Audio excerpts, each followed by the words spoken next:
नमस्कार, दीप्स किचन मराठीमध्ये मी दीपाली आपलं मनापासून स्वागत करते। चला तर मग आजच्या आपल्या रेसिपीला सुरुवात करूयात। आज मी तुम्हाला अगदी साध्या सोप्या पद्धतीने मसाले भात करून दाखवणार आहे। आपण वटाणे भात सुद्धा म्हणू शकतो। आपण ह्या भातामध्ये कांदा, टोमॅटो, आलं, लसूण काहीही वापरलेलं नाहीये। तर मसाले भातासाठी आपल्याला काय साहित्य लागणार आहे ते आपण पाहूया। मसाले भात करण्यासाठी मी इथे कोलम तांदूळ 2 कप घेतलेला आहे। तुम्ही तुमच्या आवडीनुसार कुठलाही तांदूळ घेऊ शकता। 1 कप वटाणे घेतलेले आहे, 1 तमालपत्र, ओलं खोबरं मी थोडंसं खोवून घेतलेलं आहे, अर्धा चमचा मोहरी, 1 चमचा जिरे, 1 दालचिनीचा तुकडा, 1 मसाला विलायची, 4 लवंगा, 4 मिरी, अर्धा चमचा हळद, 1 चमचा मी गोडा मसाला घेतलाय, 1 चमचा काळं तिखट घेतलेला आहे, थोडे काजूचे काप घेतलेत, आपल्याला 2 चमचे तूप लागणार आहे आणि तेलही लागणार आहे, 3 हिरव्या मिरच्या कट करून घेतलेल्या आहेत, थोडी कोथिंबीर बारीक चिरून घेतली, 5 ते 6 कढीपत्त्याची पानं, चवीनुसार मीठ लागणार आहे। मी गॅसवर कढई ठेवली, त्यामध्ये तूप घालते, त्यातच 1 चमचा तेल घातले, तेल तूप गरम झाले, त्यामध्ये मोहरी आणि जिरे घातलेत। मी मोहरी आणि जिरे तडतडले, त्यात तमालपत्र घालते, खडे मसाले घालायचे, हिरवी मिरची घालूया, कढीपत्ता घालायचा आहे, वटाणे घालायचे आणि त्यातच मी काजू पण घातले।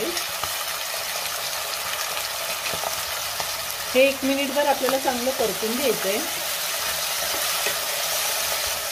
वटाणे मी परतून घेतलेले आहेत। आपल्याला हा ओला खोवलेला नारळ घालायचा आहे, आपण वरतून सुद्धा थोडासा घालणार आहोत आणि त्यातच मी बारीक चिरलेली कोथिंबीर घातली आहे। पुन्हा सगळं व्यवस्थित मिक्स करून घेऊया। आता ह्यामध्ये आपल्याला हळद घालायची आहे,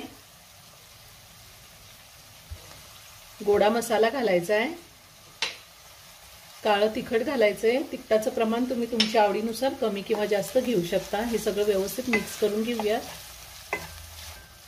आता ह्यामध्ये धुतलेला तांदूळ घालायचा आहे। तांदूळ मी आधी भिजत ठेवला नव्हता।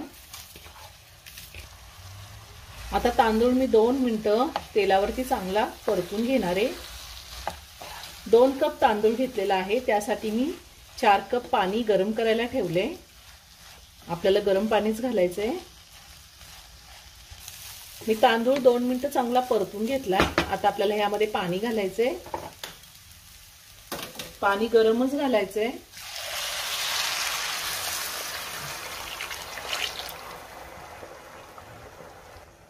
आता चवीनुसार मीठ घालूयात आणि पुन्हा सगळं व्यवस्थित मिक्स करून घेऊयात।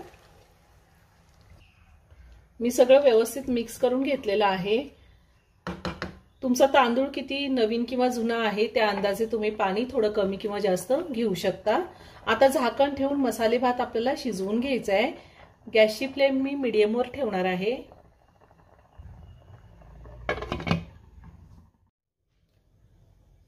दहा ते 12 मिनिटं झालेली आहे आणि भात शिजलेला आहे।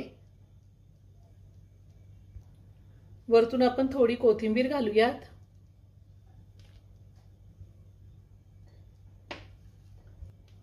ओलं खोबरं घालूयात,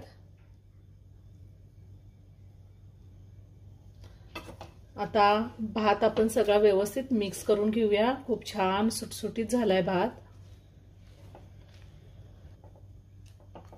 भात मी एका बाउलमध्ये काढून घेते। खूप छान झालाय। अगदी साध्या सोप्या पद्धतीने मसाले भात तयार करून झालेला आहे। खूप छान झालाय। तुम्ही एकदा नक्की करून पहा।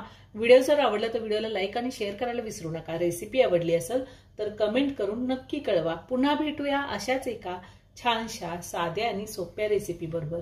धन्यवाद।